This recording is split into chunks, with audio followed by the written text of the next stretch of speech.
ચલો ત્યાર પછી આપણે જોઈશું જૈવ વિવિધતાના પ્રતિરૂપો એટલે કે ભાટો. બરાબર, એમાં સૌપ્રથમ પહેલું આપણે જોઈશું અક્ષાંશીય ઢોળાંશ. બરાબર, તો જોજો વિશ્વમાં વનસ્પતિ અને પ્રાણીઓની વિવિધતાનું વિતરણ અસમાન છે. એટલે બધી જગ્યા ઉપર એવું નથી કે ધારો કે આ ઉષ્ણકટિબંધીય વાળો વિસ્તાર છે. બરાબર, તેમાં 15,000 વનસ્પતિની જાતિ હોય તો જરૂરી નથી કે ધ્રુવ પ્રદેશ તરફ જતા પણ એ 15,000 જેટલી જ વિવિધતા જોવા મળે. એટલે જેવા જેવા એરિયા એ પ્રમાણે વિવિધતાઓનું પ્રમાણ અલગ અલગ હોય છે. બરાબર, તેમ છે કે એવું કહે છે કે વિશ્વમાં વનસ્પતિ અને પ્રાણીઓની જે વિવિધતા જોવા મળે છે જાતિઓની અંદર, એનું જે વિતરણ આપણે કરીએ ને તો એ વિતરણ બધી જગ્યાએ અસમાન પ્રકારનું હશે. બરાબર, અને એ અસમાન વિતરણને કારણે આપણે જોઈશું તો એનાથી એક ભાટો મળશે. એ રસપ્રદ પ્રકારની હશે, ઇન્ટરેસ્ટિંગ હશે. ખૂબ જ જાણીતી વિવિધતામાં અક્ષાંશીય ક્રમબદ્ધ ઢોળાંશ ઉત્તર ચઢાવ. એટલે એ બધી જે વિવિધતાઓની આપણે ભાટો બનાવીએ એવું કે બહુ સરસ હોય છે. એની અંદર એક સારામાં સારી વિવિધતાઓની એક રસપ્રદ ભાગ છે જે છે અક્ષાંશીય ક્રમબદ્ધ ઢોળાંશ, જે ઉતાર ચઢાવ ધરાવે છે. બરાબર, એમાં વિષુવવૃત્તિ એવું કહેવામાં આવે છે કે વિષુવવૃત્તિ ધ્રુવો તરફ જતા જાતિ વિવિધતા ઘટે છે. મોસ્ટ ઇમ્પોર્ટન્ટ પોઈન્ટ અહીં તમને જ્યારે આવા પોઈન્ટ આવે ને કમ્પેરિઝન કરીને તે પોઈન્ટમાં ખાસ એ લોકો એમસીક્યુ પૂછે છે. બરાબર, એટલે અહીં ધ્યાન રાખવાનું કે જેમ જેમ વિષુવવૃત્ત પ્રદેશથી આપણે ધ્રુવો તરફ જતા જઈશું ને તેમ ધ્રુવો તરફ જતા જાતિ વિવિધતા ઘટતી જશે. એનો મતલબ કે સૌથી વધારે જાતિ વિવિધતા ક્યાં હશે? વિષુવવૃત્તીય પ્રદેશમાં. વિષુવવૃત્તીય પ્રદેશ એટલે ઉષ્ણકટિબંધીય વાળો વિસ્તાર. બરાબર, એટલે ઉષ્ણકટિબંધની અંદર સૌથી વધારે જે વિવિધતા આ વસ્તુ મગજમાં ઠસાવી દેજો. ચલો, અપવાદ રૂપે વિષુવવૃત્તીય એટલે કે ઉષ્ણકટિબંધીય એટલે કે 23.5 સેલ્સિયસ ઉત્તરથી 23.5 દક્ષિણ સુધી તરફ આપણે જઈએ તો સમશીતોષ્ણ કે ધ્રુવ પ્રદેશો કરતાં વધુ જાતિ જોવા મળે છે. સિમ્પલ, મગજમાં એટલું ઠસાવી દેજો. વિષુવવૃત્ત એટલે કે ઉષ્ણકટિબંધીય વિસ્તાર, એની અંદર સૌથી વધારે જાતિ વિવિધતા જોવા મળે છે. કોના કરતાં? તો ધ્રુવ પ્રદેશો અથવા તો સમશીતોષ્ણ કટિબંધીય વાળો જે વિસ્તાર છે એની કમ્પેરિઝનમાં. એટલે આપણે આખી આ જે થિયરી જોઈશું એમાં એ જ જોવાનું છે કે ઉષ્ણકટિબંધીયોમાં કેટલી જાતિઓ છે જ્યારે એની કમ્પેરિઝનમાં સમશીતોષ્ણમાં કેમ ઘટતી જાય છે. એ સિવાય કેમ ઉષ્ણકટિબંધીયોમાં જાતિ વિવિધતા વધારે જોવા મળે, એનું કંઈક તો રીઝન હશે ને, કે ત્યાં રહેતા સજીવોને વધારે પડતું પર્યાવરણ માફક આવતું કે વોટેવર કોઈ ને કોઈ રીઝન હશે કે જેના કારણે ઉષ્ણકટિબંધીય વાળા વિસ્તારમાં જાતિ વિવિધતા વધુ જોવા મળે છે. બરાબર, તો એ બધા રીઝનો શું છે એ આપણે જોઈશું. મેઇન મોસ્ટ ઇમ્પોર્ટન્ટ એમસીક્યુ તમને કીધું એમ સૌથી વધારે જાતિ વિવિધતા વિષુવવૃત્તીય પ્રદેશ એટલે કે ઉષ્ણકટિબંધીય વિસ્તાર. બરાબર, કોની કમ્પેરિઝનમાં? સમશીતોષ્ણ કટિબંધીય અથવા તો ધ્રુવ પ્રદેશોની કમ્પેરિઝનમાં. ચલો હવે આપણે જોઈએ વિષુવવૃત્તની જે નજીક આવેલું છે ને, વિષુવવૃત્તિ એટલે ઉષ્ણકટિબંધ જ્યાં જાતિ વિસ્તાર સૌથી વધારે છે. એમ કે છે કે વિષુવવૃત્તિ ધ્રુવો તરફ જઈએ તેમ જાતિ વિવિધતા ઘટતી જાય. કેવી રીતે ઘટતી જાય એનું એક સરસ પક્ષીઓનું એક્ઝામ્પલ લઈને આપ્યું છે. તો જો વિષુવવૃત્તની સૌથી નજીક જે કોલંબિયા છે ને તેમાં પક્ષીઓની જાતિ કેટલી છે? 1,400. બરાબર, જેમ જેમ એ વિષુવવૃત્તથી ઉત્તર તરફ જતા જઈશું ને 41 અંશ ઉત્તર રહેલા ન્યુયોર્કમાં જઈશું ને તો 105 પક્ષી. 71 અંશ ઉત્તરમાં ગ્રીનલેન્ડમાં જઈશું તો પક્ષીની જાતિઓ કેટલી? 56 પ્રકારના પક્ષીઓની જાતિઓ જોવા મળે. બરાબર, એટલે આ 3 આંકડા દ્વારા આપણને ખબર પડી જાય કે જેમ જેમ વિષુવવૃત્તથી આમ ખસતા જઈએ ને ધ્રુવ પ્રદેશ તરફ તેમ તેમ જાતિ વિવિધતા ઘટતી જાય. જો સૌથી વધારે વિષુવવૃત્તની નજીક કોલંબિયા આવેલું તેમાં 1,400. એનાથી થોડીક દૂર જતા સમશીતોષ્ણ તરફ જતા ન્યુયોર્ક વચ્ચે આવે તેમાં 105 પક્ષીની જાતિઓ. એનાથી થોડુંક આગળ ધ્રુવ પ્રદેશ તરફ જઈએ તો ગ્રીનલેન્ડ 56 પક્ષી. એટલે જાતિ વિવિધતા ઘટતી જાય છે. બરાબર, એનું બેસ્ટ એક્ઝામ્પલ આપ્યું છે. આ સેન્ટેન્સ છે એનું એક્ઝામ્પલ આ 3 આંકડામાં આપણે કમ્પલસરી યાદ રાખવાનું. કોલંબિયા, ન્યુયોર્ક અને ગ્રીનલેન્ડમાં. બરાબર, બધા એમસીક્યુ હશે. અહીંયા લીટીએ આ ચેપ્ટરની અંદર એમસીક્યુ પૂછાય. દરેક લીટીને ધ્યાનથી વાંચ્યું. હવે એમ કહે છે કે ભારત એ અધિકતમ જમીન વિસ્તાર ધરાવે છે એટલે કે સારો એવો જમીન વિસ્તાર ધરાવે છે. બરાબર, પણ એ ભારતનો જે જમીન વિસ્તાર જે ઉષ્ણકટિબંધીય અક્ષાંશ તરફ લાગુ પડે છે, ભારતનો જે જમીન વિસ્તાર ઉષ્ણકટિબંધીય અક્ષાંશમાં આવે છે ત્યાં 1,1200થી પણ વધુ પક્ષીઓ જોવા મળે છે. જોયું? ભારતમાં પણ પાછું જે ઉષ્ણકટિબંધીય બાજુ જે એરિયા હતો ને ત્યાં સૌથી વધારે પક્ષીની જાતિ કેટલી? 1,200થી પણ વધુ પક્ષીઓની જાતિ જોવા મળે છે. બરાબર, ચલો હવે આપણું વિષુવવૃત્તિ ધ્રુવ તરફ જતા જાતિ વિવિધતા ઘટતી જાય એક એક્ઝામ્પલ પક્ષી તરીકે લઈને આપણે જોઈ લીધું. હવે આગળ બીજો એક પોઈન્ટ કહે છે ઇક્વાડોર જેવા ઉષ્ણકટિબંધીય વન વિસ્તારમાં, એટલે ઉષ્ણકટિબંધનો જ એક વિસ્તાર છે ઇક્વાડોર, ત્યાં વાહક પેશીધારી વનસ્પતિ. વાહક પેશીધારી એટલે જલવાહક અને અનવાહક જેમાં હાજર હોય તે દ્વિઅંગી સુધી જતા વાહક પેશીઓ વનસ્પતિ ધરાવતી નથી. જેવી ત્રિઅંગી આવે એટલે પછી ત્યાંથી વાહક પેશીધારી વનસ્પતિઓ ચાલુ થઈ જશે. બરાબર, તો એવું કહે છે ઇક્વાડોર જેવા ઉષ્ણકટિબંધીય વન વિસ્તારમાં વાહક પેશીધારી વનસ્પતિઓ યુએસએના મધ્ય પશ્ચિમ જેવા સમશીતોષ્ણ બંધના વન વિસ્તારો કરતાં 10 ગણી વધુ હોય છે. જોયું? ઉષ્ણકટિબંધનો ઇક્વાડોર અને સમશીતોષ્ણનો યુએસએનો મધ્ય પશ્ચિમ વિસ્તાર. એટલે ઇક્વાડોર વાળું ઉષ્ણકટિબંધમાં લાગુ પડશે અને યુએસએ વાળું સમશીતોષ્ણમાં લાગુ પડશે. હવે આપણને ખબર છે ઉષ્ણકટિબંધ સૌથી વધારે જાતિ ધરાવે સમશીતોષ્ણ કરતા. તો જો જેમ કે ઇક્વાડોર જે ઉષ્ણકટિબંધમાં લાગુ પડે એ વાહક પેશીધારી વનસ્પતિઓ ધરાવે, એ સમશીતોષ્ણમાં આવેલા યુએસએના મધ્ય પશ્ચિમ વિસ્તાર કરતાં કેટલી 10 ગણી વધારે ધરાવે છે. બધા પોઈન્ટ થ્રુ એવું જ સાબિત થાય છે કે ઉષ્ણકટિબંધ અને એની નજીકમાં આવેલા એરિયાઓમાં જાતિ વિવિધતા કોઈ બી હોય, પક્ષી હોય, પ્રાણી હોય કે વનસ્પતિ કોઈ બી ન લઈ લો, જાતિ વિવિધતા ત્યાં વધારે જોવા મળે છે. બરાબર. ચલો એક બીજો પોઈન્ટ પણ આને લાગતો વળગતો. ત્યાર પછી એક આપણને ખબર જ છે કે એમેઝોનનું જંગલ દક્ષિણ અમેરિકાનું બધા જાણો છે એના વિશે. બરાબર. એમાં કેટલી જાતિઓ છે એના વિશે થોડોક પોઈન્ટ આપેલો છે. દક્ષિણ અમેરિકા જેમાં એમેઝોનના જંગલ છે, જે એમેઝોનનો મોટા ભાગનો ઉષ્ણકટિબંધીય વર્ષાવનો, એટલે એમેઝોન જંગલનો જે ઉષ્ણકટિબંધીય બાજુનો જે વર્ષાવનો છે ને, ઉષ્ણકટિબંધ બાજુના જે એના જંગલો છે ને, એ જંગલોની પૃથ્વી પર સૌથી વધુ જૈવ વિવિધતા ધરાવે છે. એટલે પૃથ્વી પર સૌથી વધુ જૈવ વિવિધતા ધરાવતું એરિયા કયો? તો એમેઝોનનો ઉષ્ણકટિબંધીય બાજુ આવેલા વર્ષાવનો. આ એમસીક્યુ પણ પૂછી શકાય. બરાબર. જે પૃથ્વી પર સૌથી વધુ જૈવ વિવિધતા ધરાવે છે. કેવી રીતે?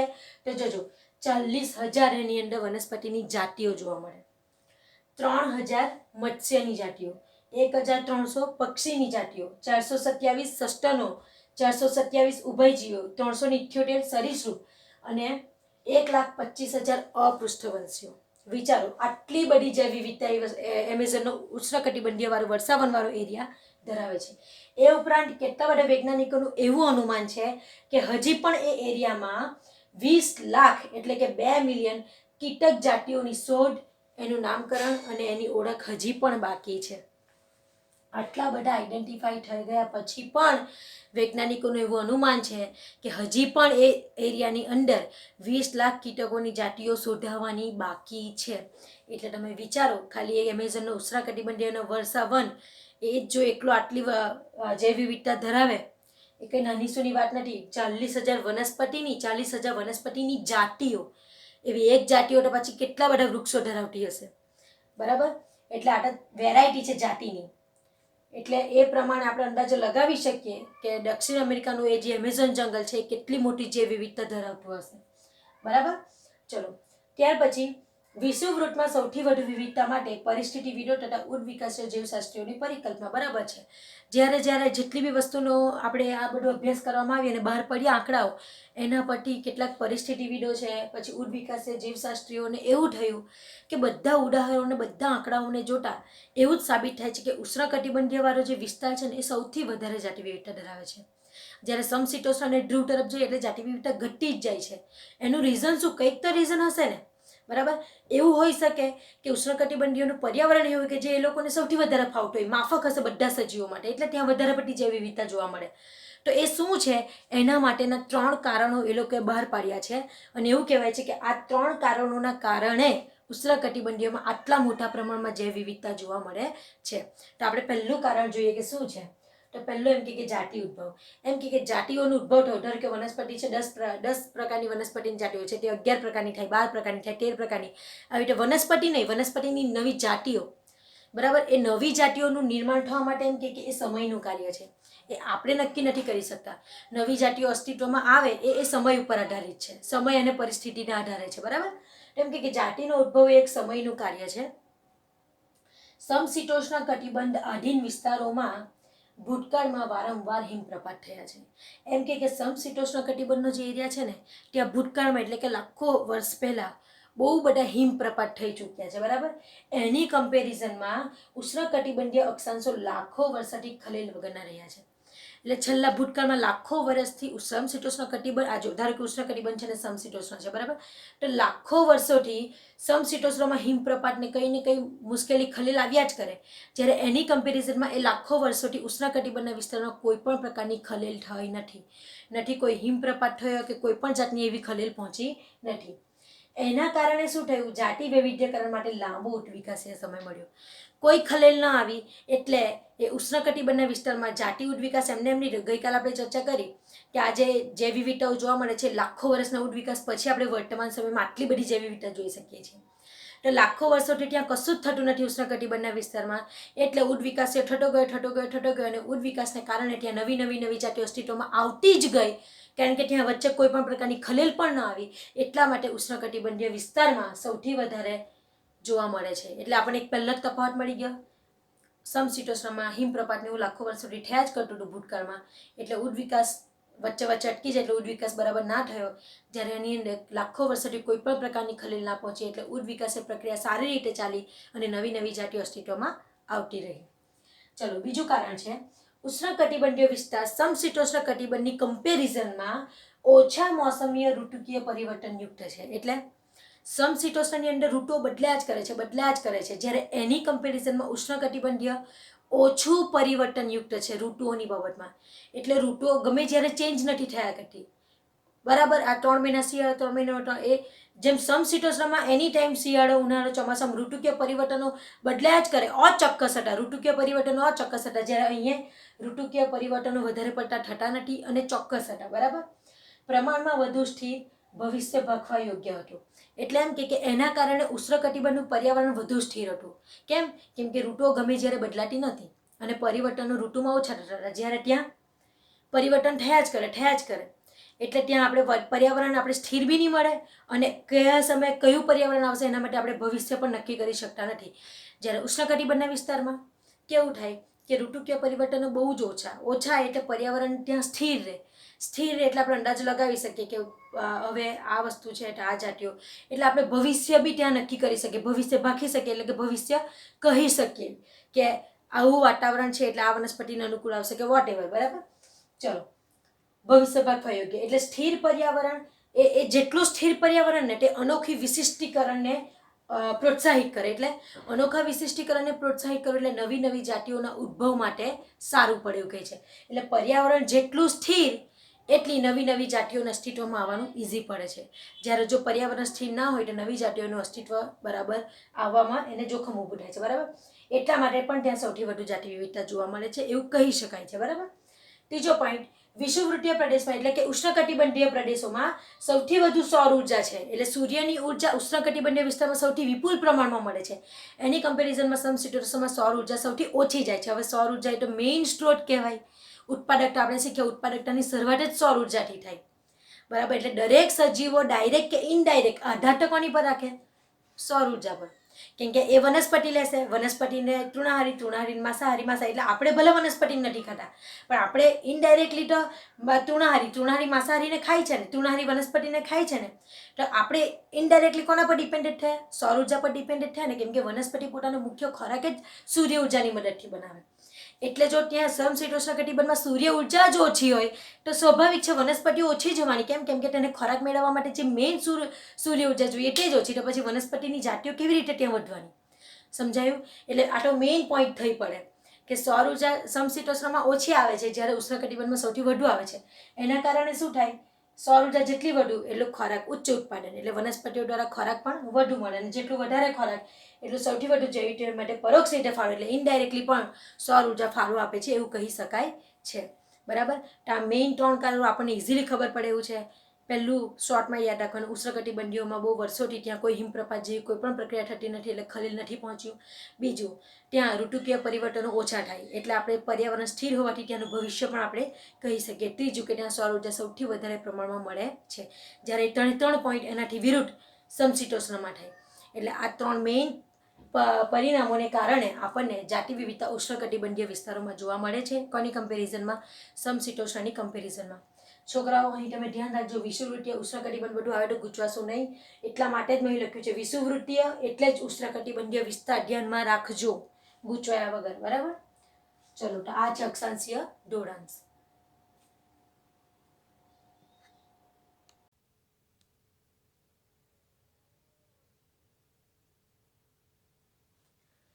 ચલો, આજે આપણે જે થિયરી જોવાના છે જાતિ વિસ્તારના સંબંધો. જેટલી ઇઝી છે એટલી ટફ પણ છે, બરાબર. પણ જો સમજી લેશો તો તમને એકદમ ઇઝી લાગશે, બરાબર. ચલો, તો જોઈએ આપણે જાતિ વિસ્તારના સંબંધો. સૌપ્રથમ હું પહેલાં સ્ટેટમેન્ટ શું છે આખી થિયરીનું એ સમજાવું છું. એના આધારે આપણે ગ્રાફ જોઈશું અને ગ્રાફના આધારે સમીકરણ કઈ રીતે છે એ બધું જોઈશું આપણે, બરાબર. ચલો, તો ભૂગોળશાસ્ત્રી એલેક્ઝાન્ડર વોન હુમ્બોલ્ટે જે જર્મનીના મહાન પ્રકૃતિવિદ કહેવાય છે, બરાબર. આ વૈજ્ઞાનિકનું નામ છે. એને દક્ષિણ અમેરિકાના જંગલો, એટલે કયા, આપણે એમેઝોન જંગલો, દક્ષિણ અમેરિકાના જંગલોના વેરાન પ્રદેશોમાં તેમના પ્રારંભિક અને વ્યાપક સંશોધન દરમિયાન અવલોકન કર્યું હતું. એટલે તેમના શરૂઆતનું અવલોકન અને ત્યાર પછીનું વ્યાપક ઘણા સમય સુધી જે સંશોધન કર્યું એના આધારે એમણે એક સ્ટેટમેન્ટ આપ્યું. શું સ્ટેટમેન્ટ આપ્યું? કે સંશોધન વિસ્તારમાં વધારો કરવા સાથે કોઈપણ પ્રદેશની જાતિ સમૃદ્ધિમાં વધારો થાય છે, પરંતુ અમુક મર્યાદા સુધી જ. બહુ સરસ સ્ટેટમેન્ટ છે, આપણે એને સમજીએ.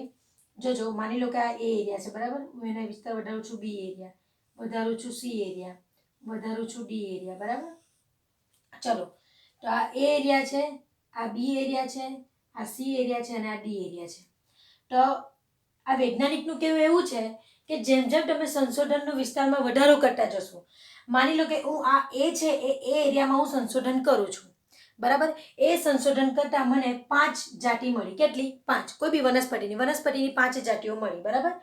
પછી હું એ સંશોધનનો એરિયા વધારી દઉં છું. એના જગ્યાએ હવે હું બીમાં સંશોધન કરું છું, તો 5ના જગ્યાએ મને બીજી નવી 5 વેરાયટી મળશે, એટલે 10 સ્પીસીસ મળી. પછી હું ફરી પાછું એરિયા વધારું છું, એટલે કે સી એરિયા હું હવે સંશોધન માટે યુઝ કરું છું, બરાબર. એટલે એરિયા વધારતી જાઉં છું ધીરે ધીરે, બરાબર. તો જેવું સી એરિયામાં સંશોધન કરીશ ને એટલે મને ફરી પાછી જાતિઓ નવી મળશે અને ટોટલ 20 જાતિઓ મળશે. કેટલી? 20, બરાબર. પછી હું ફરી પાછું એરિયા વધારું છું, એટલે કે હું ડી એરિયામાં હવે સંશોધન કરું છું. તો આપણે જોજો, વધવાનો દર જોજો. સ્પીસીસ એરિયામાં 5 હતી, જેમ એરિયા વધાર્યો ને તો 10 સ્પીસીસ મળી. ફરી એરિયા વધાર્યો તો 20 સ્પીસીસ મળી, બરાબર. તો હવે આપણે ડી એરિયા વધારે તો 20 ની 40 સ્પીસીસ મળવી જોઈએ ને, ડબલ જેટલી વધે છે. પણ જ્યારે આપણે ડી એરિયામાં જઈએ છીએ ત્યારે માની લો કે મને 22 સ્પીસીસ મળે છે નવી, એટલે 2 સ્પીસીસ માત્ર નવી મળી, 20માંથી 2, બરાબર.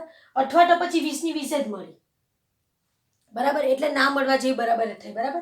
તો આ વૈજ્ઞાનિકનું કહેવું એવું છે કે જેમ જેમ તમે સંશોધન એરિયા વધારતા જશો ને તેમ તેમ જાતિ સમૃદ્ધિ વધતી જશે, એટલે કે નવી નવી સ્પીસીસો તમને મળતી જશે, પરંતુ અમુક મર્યાદા સુધી જ. પણ એની પણ એક લિમિટ હોય છે.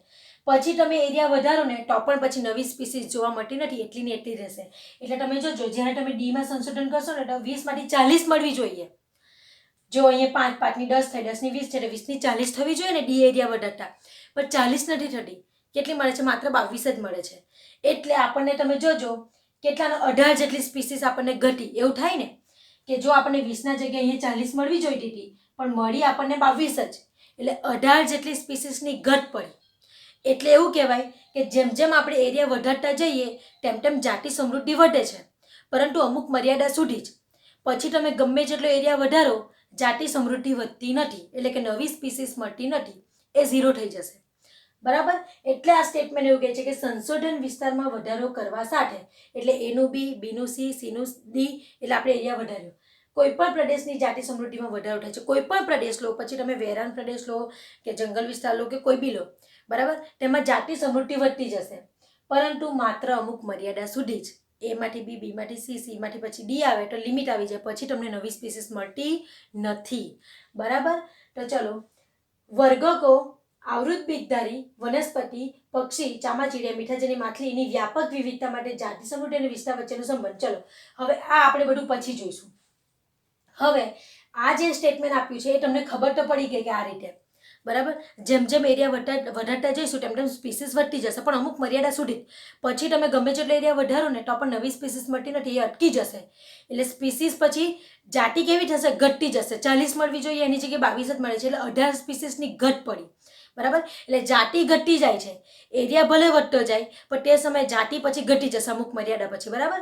ચલો, તો એ જ વસ્તુને એ લોકોએ ગ્રાફમાં સમજાવ્યું છે વૈજ્ઞાનિકે. તો તમે અહીં જોઈ શકો છો કે જાતિ સમૃદ્ધિ એટલે માની લો કે તમે એને અહીંયા વાય અક્ષ લઈ શકો છો, બરાબર, વાય અક્ષ, અને અહીંયા તમે આને એક્સ અક્ષ ગણી શકો છો. વાય વિરુદ્ધ એક્સ આપણે એ રીતે ગ્રાફ દોરીએ ને તો વાય એ જાતિ સમૃદ્ધિ દર્શાવે છે અને વિસ્તાર એક્સ અક્ષ એ દર્શાવે છે, બરાબર. ચલો, તો હવે તમે જોઈ શકો છો કે અહીં જોજો, હું તમને એક વસ્તુ વાંચું છું કે વર્ગકો જ્યારે આપણે આ લઈશું ને ત્યારે વ્યાપક વિવિધતા માટે જાતિ સમૃદ્ધિ અને વિસ્તાર વચ્ચેનો સંબંધ જો લઈશું તો એક લંબચોરસ અતિવલય વળાંકમાં મળે છે. આ રહ્યો જો, તમે જોઈ શકો છો, લંબચોરસ અતિવલય વળાંકમાં મળે છે. ત્યાં આ જે લખ્યું છે ને S = CA², તો એવું કહે છે કે તમે જ્યારે આના આ વર્ગકો આ બધા લેશો ને તેની અંદર તમે જાતિ સમૃદ્ધિ વિરુદ્ધ વિસ્તારનો તમે ગ્રાફ દોરશો ને તો તમને એ બે વચ્ચેનો સંબંધ કેવો મળશે? લંબચોરસ અતિવલય વળાંકમાં. એટલે આ રહ્યું, લંબચોરસ અતિવલય વળાંકમાં મળે છે. બરાબર. તો એ સમયે એમ કે સમીકરણ જો આપણે લઈએ ને તો S = CA ની Z ઘાત. Z છે આ. બરાબર. પરંતુ જોજો એમ કે જ્યારે આ મૂલ્ય મળે ને લંબચોરસ અતિવલય, ત્યારે એ જે Z હોય ને તેનું મૂલ્ય એમ કે 0.1 થી 0.2 ની મર્યાદામાં રહેશે. પણ જો તમે આટલો જ એરિયા લીધો, હવે મોટા વધારે એરિયા સંશોધન માટે લેશો તો ઝેડનું મૂલ્ય વધતું જશે. પણ એ ઝેડ ને બધું છે શું તેના વિશે આપણે જોઈએ. તો જોજો અહીં સમીકરણ આપ્યું છે S = CA ની Z ઘાત. બરાબર. એ શું છે તો હું તમને સમજાવું. તો જોજો જ્યારે તમે આ વર્ગકો અમુક મર્યાદામાં લેશો ને તો તમને વળાંક આવો મળશે. પણ જેવું તમે વિસ્તાર વધારતા જશો ને બહુ મોટા પાયા પર તો તમને એક સીધી રેખા મળશે. બરાબર. એટલે બે રીતના આપણને ગ્રાફ મળે છે. તો જોજો તમે આ જે લંબચોરસ અતિવલય મળે છે એમાં S = CAZ છે. બરાબર. S = CAZ. પણ હવે આપણે એને લઘુગુણક એટલે કે લોગ લગાવીને સમીકરણ બનાવવાનું છે. તો હવે લોગ લગાડતા તમને લોકોને આવડે જ છે.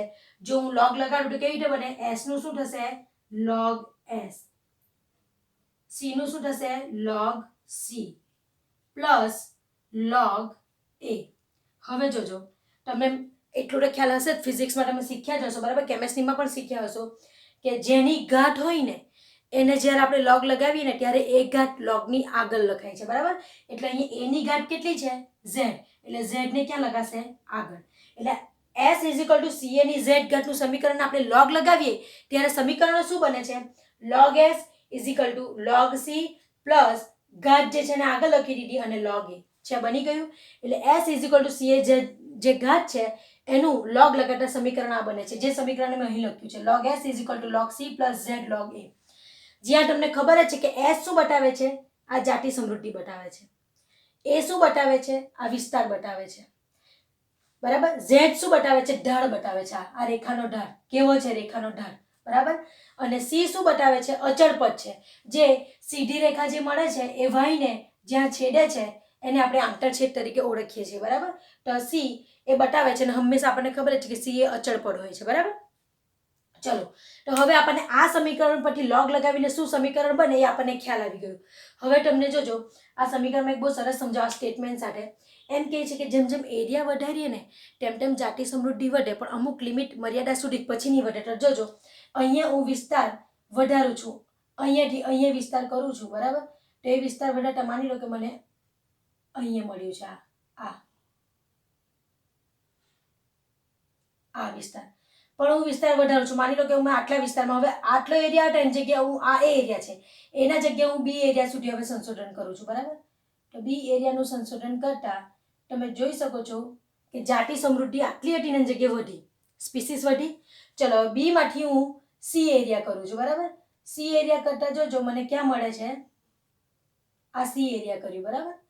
તો સી એરિયા કરતા તમે જોજો કે જેવો મેં એમાંથી બી એ કર્યું એટલે આટલી જાતિ સમૃદ્ધિ મળી, બી એરિયા કર્યું એટલે આટલી વધી ગઈ જાતિ સમૃદ્ધિ, સી કર્યું એટલે પાછી આ 5 થઈ, પછી બી એરિયા કર્યું એટલે 5 ની 10 થઈ, સી એરિયા કર્યું એટલે 10 ની 20 સ્પીસીસ મળી મને. બરાબર. એટલે જાતિ વધતી જાય છે. જેમ જેમ હું એરિયા વધારું છું ને એ બી સી, તેમ તેમ જાતિ સમૃદ્ધિ વધતી જાય છે. એ એરિયામાં 5 સ્પીસીસ મળી, બી એરિયા કરતાં મને 10 સ્પીસીસ મળી અને અહીંયા સી એરિયા કરતાં મને 20 સ્પીસીસ મળે છે. હવે હું પાછી એરિયા વધારું છું, ડી કરું છું. બરાબર.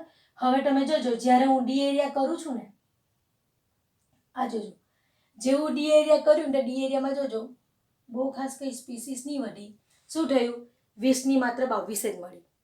બરાબર. ડી માંથી હવે ફરી પાછું હું વધારીશ ને ઈ કરીશ ને તો જોજો ઈ પણ એટલું જ રહેશે. એટલે 22 ની 22 જ મળે છે. એટલે અમુક મર્યાદા પછી એમ કે અમુક મર્યાદા સુધી જ, એટલે કે અમુક મર્યાદા પછી નવી જાતિ મળવાનું બંધ થઈ જાય છે. આ ગ્રાફમાં આપણને બહુ સરળતાથી સમજી શકાય છે. તમે જોજો એ વિસ્તાર લીધો તો 5 સ્પીસીસ મળી, એરિયા વધાર્યો તો 10 મળી, સી એરિયા વધારે સીમાં ગયા તો આપણને 20 સ્પીસીસ મળી, ડીમાં ગયા તો બહુ ખાસ સ્પીસીસ નહીં વધી, માત્ર 20 ની 22 જ સ્પીસીસ મળી. જો તમે ડી કરશો ને તો ફરી પાછી 22 ની 22 જ રહે છે, એક પણ નવી સ્પીસીસ મળતી નથી. બરાબર. એટલે આ સ્ટેટમેન્ટ અહીંયા આ આલેખમાં સાબિત થાય છે કે સંશોધન વિસ્તારમાં વધારો કરવા સાથે કોઈ પ્રદેશની જાતિ સમૃદ્ધિમાં વધારો થાય છે. 5ની 10, 5ની 10, 10ની 20, 20ની 22, પરંતુ અમુક મર્યાદા સુધી પછી 22ની 22 જ રહે છે. પછી તમે એરિયા વધારો, જાતિ સમૃદ્ધિ વધતી નથી. એ આપણે સ્પષ્ટપણે જોઈ શકીએ છીએ આલેખ દ્વારા. બરાબર. એટલે આ જે આલેખ મળ્યો એ લંબચોરસ અતિવલય વળાંકમાં. બરાબર.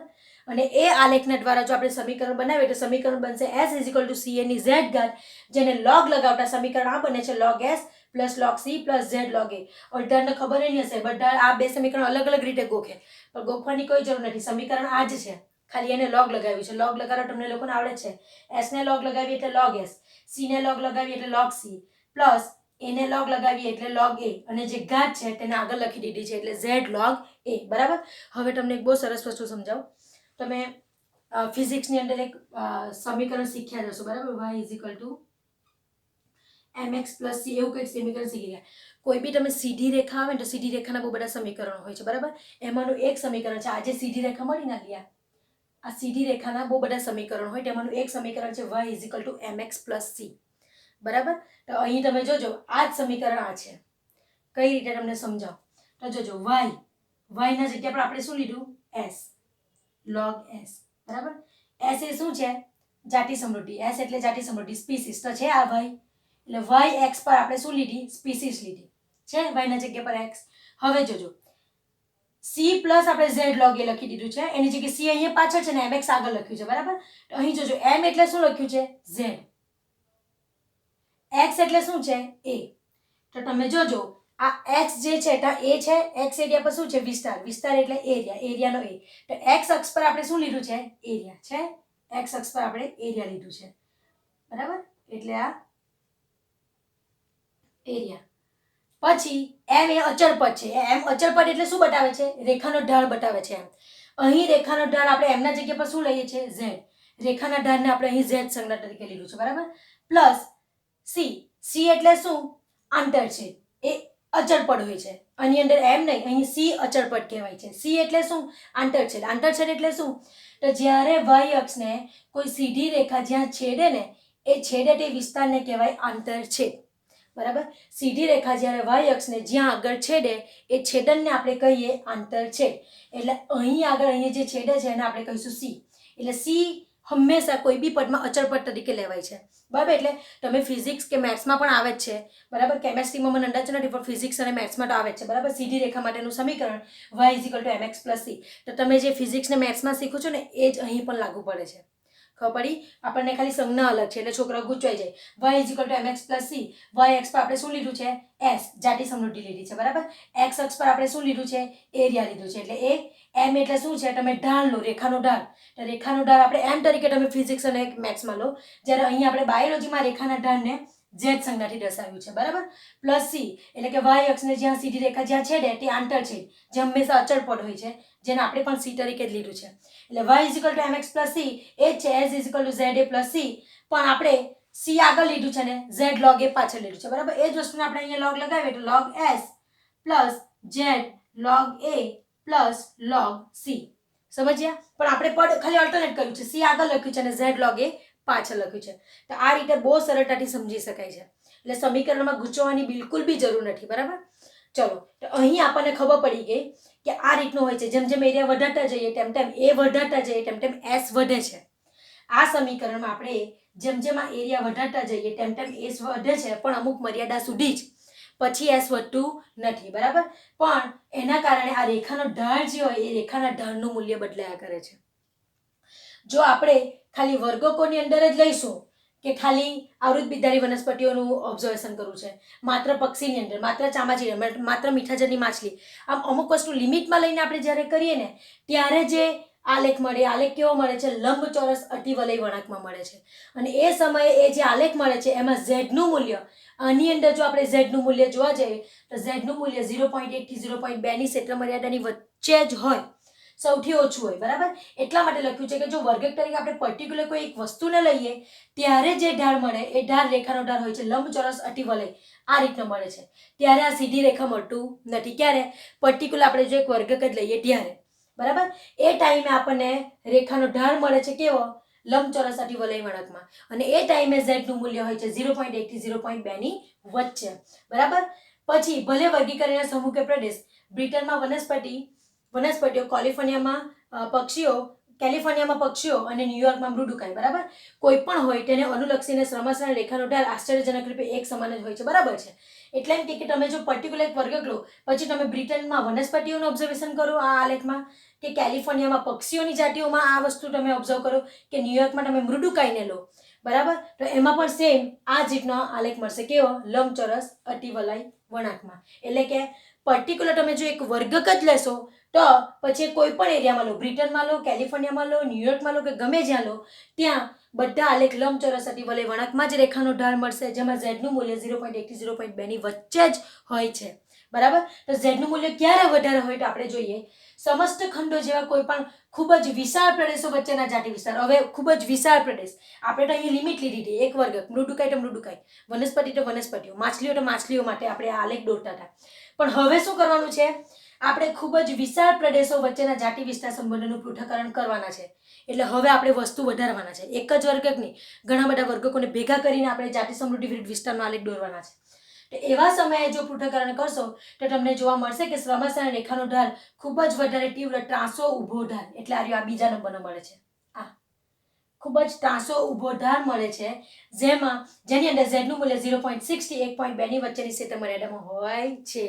એટલે બહુ સિમ્પલ છે, પર્ટિક્યુલર એક વર્ગક લઈને તમે કરશો ત્યારે તમને લંબચોરસ અતિવલય મળશે, જેમાં ઝેડનું મૂલ્ય 0.1 થી 0.2 વચ્ચે જ હોય છે, બરાબર. પણ જો તમે વધારે વિસ્તાર વધારશો, ઘણા બધા વર્ગકોને કેમ ભેગા કરીને તમે જાતિ સમૃદ્ધિ વિરુદ્ધ વિસ્તારનો આલેખ બનાવશો, તે ટાઈમે રેખાનો ઢાળ સીધી ત્રાંસો ઊભું મળે છે, આ સીધી રેખા મળે છે. એ ટાઈમે ઝેડનું મૂલ્ય 0.6 થી 1.2 વચ્ચે, એટલે અહીંયા ઝેડનું મૂલ્ય ઓછું હતું, અહીંયા ઝેડનું મૂલ્ય વધી ગયું. જેમ જેમ એરિયા તમે વધારે ઇન્વોલ્વ કરતા ગયા તેમ તેમ ઝેડનું મૂલ્ય વધતું જાય છે, બરાબર. પછી જોજો, ઉદાહરણ માટે વિવિધ ખંડોના ઉષ્ણકટિબંધીય જંગલોમાં ફળ ખાનારા પક્ષીઓ અને સસ્તનોની ઝેડ રેખાનો ઢોળાવ બનશો તો ત્યારે પાછું મળે છે 1.15 જેટલો, એટલે એનાથી પણ પાછો વધે. પહેલા 0.1 થી 0.2, પછી 0.6 થી 1.2 ને પછી 1.15, એટલે ઝેડનું મૂલ્ય વધે છે એમ બતાવે છે. પણ ક્યારે ઝેડનું મૂલ્ય વધે છે? ઝેડનું મૂલ્ય સૌથી ઓછું અહીંયા ક્યારે હતું? જ્યારે આપણે પર્ટિક્યુલર વનસ્પતિઓમાં જ કર્યું, ત્યાં તો આપણે માછલીઓમાં જ કર્યું, એટલે પર્ટિક્યુલર એક વર્ગક લઈને કર્યું. પછી થોડુંક ઝેડનું મૂલ્ય વધ્યું. કેમ મૂલ્ય વધ્યું?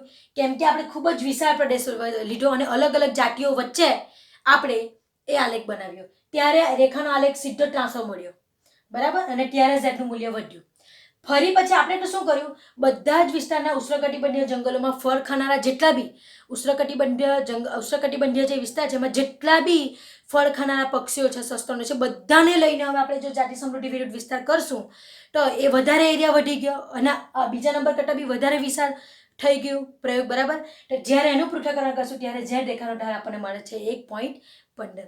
એટલે કહેવાનો મિનિંગ એ જ છે કે જેમ જેમ તમે એરિયા વધારતા જશો તેમ તેમ ઝેડનું મૂલ્ય વધતું જાય છે. જેમ જેમ તમે અલગ અલગ એરિયાને ઇન્વોલ્વ કરતા જશો તેમ તેમ ઝેડનું મૂલ્ય વધતું જાય છે. પણ જાતિ સમૃદ્ધિ સ્પીસીસ જે વધે છે એ બધે જ જગ્યા પર અમુક સમય પછી એની લિમિટ આવી જાય છે, પછી એ વધતી નથી, બરાબર. તો આ થિયરી બહુ જ ઇઝી છે સમજવાની, કશું જ ડિફિકલ્ટ નથી, બરાબર. સ્ટેટમેન્ટ એક ખાસ યાદ રાખવાનું, કયા વૈજ્ઞાનિકે આપ્યું, વૈજ્ઞાનિક ક્યાંના હતા, જર્મનીના મહાન પ્રકૃતિવિદ, બરાબર. આપણે એટલું યાદ રાખવાનું કે જેમ જેમ એરિયા વધતું જાય તેમ તેમ આપણને નવી નવી જાતિ મળતી જાય છે, પણ અમુક મર્યાદા સુધી, અમુક લિમિટ આવી જાય પછી આપણને નવી જાતિ મળતી નથી. પછી આપણે ઝેડના 3 મૂલ્ય બતાવ્યા છે, 3 મૂલ્ય એક પછી એક વધતા જાય છે. કેમ વધતા જાય છે એ મેઇન કોન્સેપ્ટ સમજવાનો છે. પહેલામાં આપણે પર્ટિક્યુલર એક જ વર્ગક લઈ વનસ્પતિ લઈ, વનસ્પતિમાં જાતિ સમૃદ્ધિ વિરુદ્ધ વિસ્તાર કર્યો. પછી આપણે બીજા નંબર પર વિશાળ પ્રદેશો વચ્ચેના જાતિ વિસ્તારો, એટલે આપણે પ્રદેશો વધાર્યા કે અહીંયાની વનસ્પતિઓ, ત્યાંની વનસ્પતિઓ, ત્યાં 3-4 જગ્યાની વનસ્પતિઓનો આલેખ કર્યો. પહેલાં આપણે પર્ટિક્યુલર એક જ જગ્યાનું ન્યુયોર્ક, તો ન્યુયોર્કની વનસ્પતિઓ જોજો. હવે હું તમને એક એક્ઝામ્પલથી છેલ્લી લાસ્ટ રીતે સમજાવું છું, બરાબર. અહીં તમને ઝેડનું મૂલ્ય 0.1 થી 0.2 મળે છે, એટલે શું કર્યું હશે? ન્યુયોર્ક તો માત્ર ન્યુયોર્કની વનસ્પતિઓમાં જ જાતિ સમૃદ્ધિ વિરુદ્ધ વિસ્તારનો આલેખ દોર્યો હશે, બરાબર. એટલા માટે આપણને ઝેડનું મૂલ્ય 0.1 થી 0.2 મળે છે અને આલેખ મળે છે લંબચોરસ અતિવલય. પછી ન્યુયોર્ક, કેલિફોર્નિયા અને બ્રિટન 3 જગ્યાની વનસ્પતિઓમાં જાતિ સમૃદ્ધિ વિરુદ્ધ વિસ્તારનો આલેખ કર્યો, ત્યારે આપણને રેખાનો ઢાળ મળે છે સીધો. ત્યારે મૂલ્ય વધે છે 0.1 0.6 થી 1.2, એટલે ઝેડનું મૂલ્ય વધતું ગયું. ત્યાર પછી આપણે બહુ બધી જગ્યાના આ ન્યુયોર્ક, બ્રિટન, કેલિફોર્નિયા બધી જગ્યાની વનસ્પતિઓ પ્લસ ત્યાંના બધા સસ્તનો એ બધું ભેગું કરીને, સસ્તનો, મૃદુકાયો, વનસ્પતિઓ બધાને ભેગું કરીને આપણે જાતિ સમૃદ્ધિ વિવિધ વિસ્તાર બનાવીએ છીએ. ત્યારે પાછું ઝેડનું મૂલ્ય ઓર વધારે વધે છે. કેટલું? 1.15.